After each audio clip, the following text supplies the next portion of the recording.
get back a motherfucker. We got what going on. They get back a motherfucker. What's good, YouTube? Welcome back to another reaction with your boy Isaac, man. You know what I'm saying? And hope y'all feeling good, man. I'm feeling good. I'm feeling good. I'm feeling good. Last reaction of the day, man. As you can see, it's still bright outside, man. You know what I'm saying? We getting it done nice and early today. But yeah, with that being said, today we have my boy 1090 Jake again, man. Shout out 1090 Jake. We have Florida rappers charged with murder after bragging / mocking victim on camera.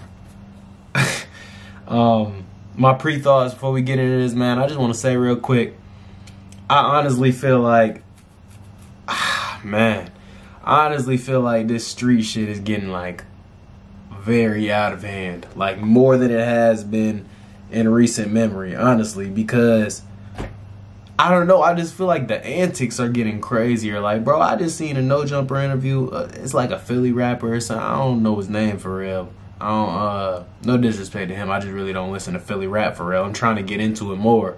But yeah, I just seen a No Jumper interview, and it was some dude who said he dug up his dead op's grave or something. Like, that is insane. That's crazy, bro. It's like, I feel like the dissing and the antics is getting crazier and crazier, y'all. And I don't know, it's just wild times we living in, man. Wild times. But yeah, bragging / mocking your dead ops on camera, man, that ain't never been smart, to be honest. Like, that's the quickest way to get yourself jammed up, if anything. Like, if you did what you did, then okay, keep it to yourself, stay quiet. Like, you know what I'm saying? I just don't get the parading around wanting everybody to know you did something.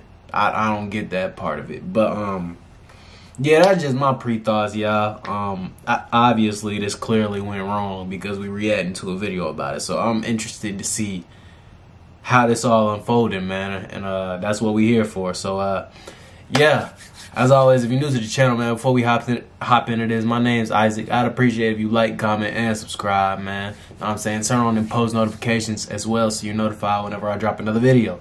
We drop 3 videos a day on this channel, man. So, yeah, man, you might as well turn on that bell so you're notified when there's another one out. But, yeah, man, head over to my main channel. Check that out, too, man. It's just Isaac, ISAAC, man. I'd appreciate if you subbed up over there, too, man. Pranks and everything over there all the time. But, yeah, let's do it. Police searching for answers after a deadly shooting on South Florida roadway. Now at 4:30, shooting on the street. Gunfire causes a crash in Lauderhill. Florida be crazy too. Florida, they be wildin', man. I can't do this. It's always Florida. Life is too short for this stuff. Life is too short. He's 20 years old. That's my old 20? baby. Damn. December 22nd, 2021. It was 11:30 in the morning when Lauderhill police responded at 18th Court after reports of shots fired. When thinking of a gated community, you might think of the suburbs or golf courses and gates meant to keep people out. But in the Windermere Tree Garden apartments, it's almost as if the gates are meant to keep people in.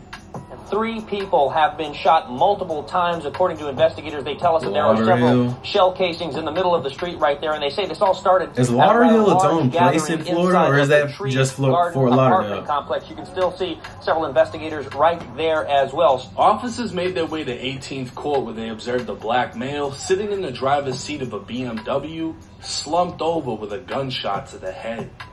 EMS responded, transporting the victim with life-threatening injuries, while officers secured the crime scene. The BMW had bullet holes in the doors, windows, and a gray LG phone would be found laying by the front passenger tire, along with a vehicle key fob. Officers noticed different caliber shell casings trailed from the 5200 block to the 5300 block of 18th Court. A detective met with a witness who saw it all go down from her window. She'd state a black vehicle was parked parallel to the white BMW. Multiple gunshots erupted and the black vehicle drove off. The white BMW attempted to drive but struck a pole before coming to a stop a few doors down. Officers met with the Lauderhill Housing Authority and were able to recover surveillance footage that captured a black Dodge Charger fleeing the scene. The apartment complex is a one-way in, one way out that's under 24-hour surveillance. Video would capture the suspect's vehicle plates and tag, and the next day, a license plate reader would notify officers the Dodge Charger was on Northwest 14th Street. Lauderhill officers were dispatched to the area, locating the vehicle, and as officers attempted to make contact, the vehicle drove off. Coming to a stop on 16th Court, the driver ran. I ain't never killed nobody, man. I ain't never went on no drill, you feel me? I'm just, you know what I'm saying? I'm your neighborhood friendly YouTuber, man. But, people that do get into those antics, man, y'all let me know. Ain't you supposed to change your plates? Or take off your license plates if you going to do a drill or something? I don't know, I just feel like that makes the most sense. You feel me? Like, excuse me. I don't know, I feel like that makes the most sense if you're going to do something like that, right? Because if you're going to be driving the car a few days later with the same plates on it, does that make sense to... I don't know, man. Like I said, man, I'm a civilian. The scene before being located by a Broward Sheriff's Office helicopter. He was identified as 24-year-old Robert White. The passenger in the vehicle had also ran, but successfully got away. A detective responded to the scene when Robert White asked him if he was a homicide detective before the detective even introduced himself. The black Charger was sealed with evidence tape and towed to the police department while Robert was arrested for reckless driving, resisting, and marijuana. Robert White would sit down for an interview and agree to speak with the detective. He'd say it wasn't him who was driving when officers gave chase, it was his friend Travis. Robert would then make multiple contradictory statements about when Travis picked him up. Robert would also ask the detective if he was being questioned. You think Travis is a real name, or that's a made-up name, man? Gotta be made up, right? The detective would then tell Robert he was being investigated because he was driving a vehicle involved in a homicide. Why would you even say anything, though, man? Like, he denied knowing anything about it and say he only found out about the shooting through the news and social media. The interview would end before 4 a.m. on December 23rd, and 6 hours later, 20-year-old Nashawn Brown, the man found inside of the white BMW, was pronounced dead. Detectives would meet with Kiera August, a then 23-year-old woman with a decent criminal history, who advised she's the registered owner of the black Charger. She'd say she rents the car out through Instagram and Turo, while her business partner Dre handles the transactions. She provided officers with Dre's number, and within the hour, detectives met with Dre. DeAndre Fleury Damond, or Dre, told detectives he rented the Charger to an individual he knew as AJ. AJ contacted him through Instagram, but Dre would tell detectives he can't remember AJ's Instagram name because he gets so many messages. But he was able to remember AJ returned the Charger at 1 p.m. on December 22nd, an hour and a half after the murder. Dre would then tell the detective AJ was currently renting a white Kia Soul and was scheduled to return it in a few hours. Officers were able to locate the Kia 1 hour before it was supposed to be returned, finding 19-year-old Aaron Polk, aka AJ, in the driver's seat, and 18-year-old Isaiah Sumter. Isaiah would be more commonly known as Broward rapper Color Money Red. At this point, neither one of them did anything, and detectives advised them to take all of their belongings out of the vehicle before leaving. Once gone, Dre came to collect the rental and told detectives they can remove any evidence from the vehicle. Officers would find a 9mm handgun inside a sneaker in the driver's footrest area. Dre would also notify detectives AJ texted him stating he left his firearm in the vehicle and it's registered. 3 days later, Dre once again met with detectives, providing screenshots of texts between him and AJ. Dre would say, "You never sent your payment for yesterday. Are you extending or do I need to come get the car?" AJ would reply with, "I'm extending, about to send right now." The text was later followed by, "Nah, I'm trying to exchange." Based on the date and time, the detective noted AJ was asking to extend the rental time shortly before the murder took place. Then after the murder was committed, he wanted to exchange the vehicle for another. AJ sent Dre a location to exchange vehicles at the Ultimate Car Wash on Federal Highway. Detectives would make their way to the car wash, recovering surveillance video from after the murder. AJ can be seen exiting the driver door, Red exited the rear driver door, and a third man identified as Devin Howard exited the front passenger. Devin will be more commonly known as Broward rapper Shift 1. All three men can be seen on surveillance removing the tint off the windows of the rented black Charger. Boy, I don't know none of these rappers, man. Am I not? While speaking on his cell phone and talking to Shift 1. They were both laughing, and Shift 1 made a slumping over gesture with his body 2 times. As detectives watched the video, they noted how the murder victim, Nashawn Brown, was left slumped over in the BMW, and it appeared Shift 1 was mocking his death.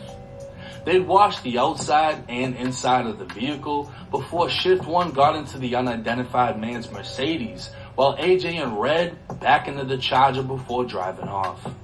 AJ and Red would drive to Dania Beach to meet Dre on the 3rd floor of a parking garage. They'd then make the vehicle exchange. On January 5th, 2022, the detective would piece together the information from his investigation. The motive for the homicide was issues between 2 separate gangs. The victim was affiliated with Snap Ave. Snap Ave being based around 74th Ave in North Lauderdale. Snap Ave are documented rivals with ZMF or Zoe Mafia family, but specific Sniper Gang. Made famous by Kodak Black, Sniper Gang is based within the Golden Acres projects in Pompano. AJ, Shift 1, and Red would all be identified by Broward's gang unit as members of ZMF, but they weren't from Pompano.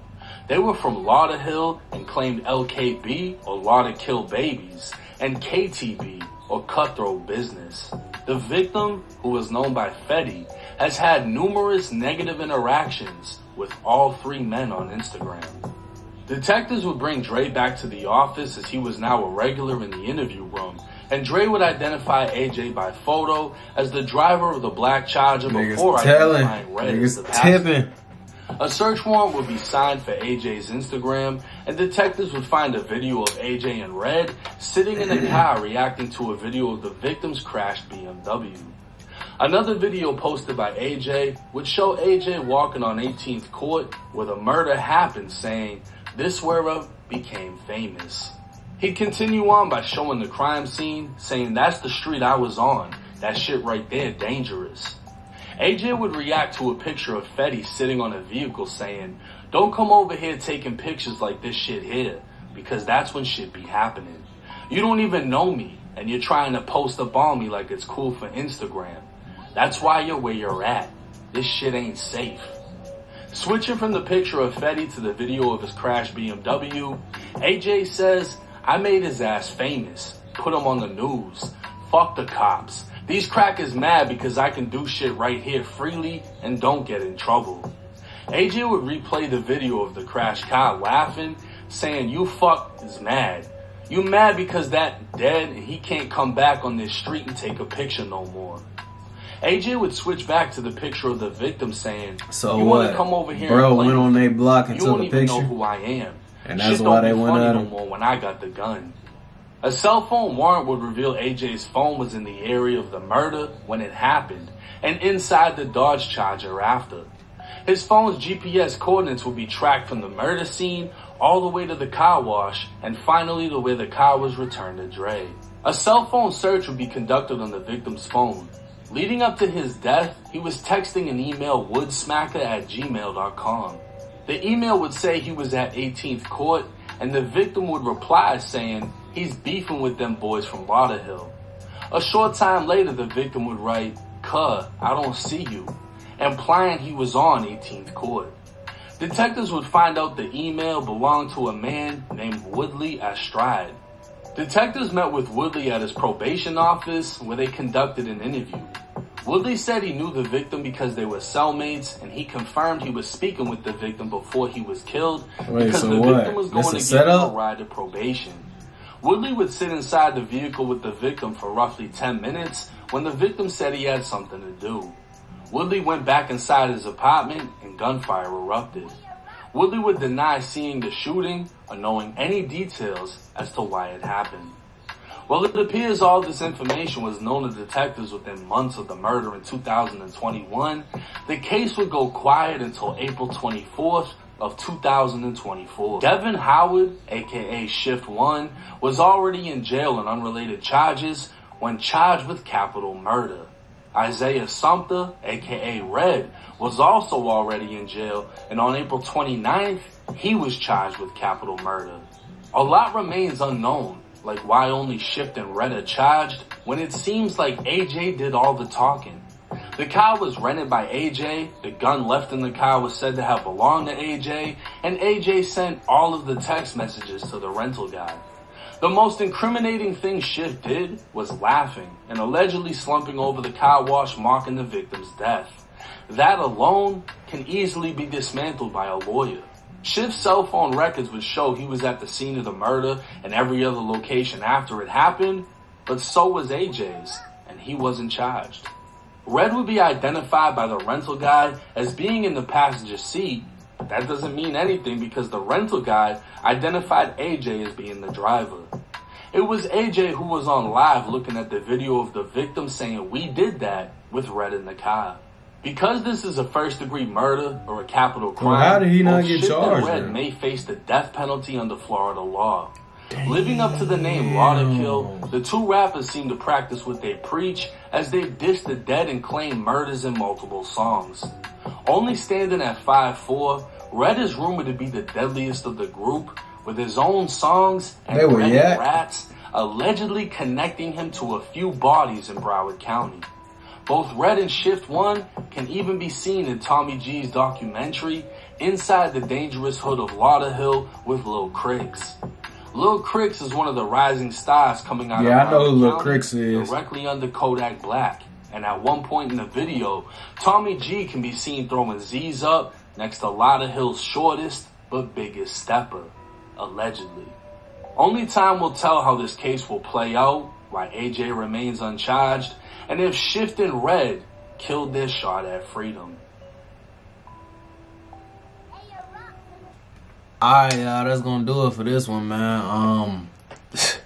Closing thoughts, that's kind of crazy, bro. No, well, nah, it's not kind of crazy. It is crazy, man. Y'all gotta stay off these cell phones, man. Stay off these apps. Especially if you out here doing dirt, man. You know you doing, you know what I'm saying, crazy shit. Yeah, man, I gotta stay off these apps, man. But, that's all I really gotta say about it, man. We gonna wrap it up here, man.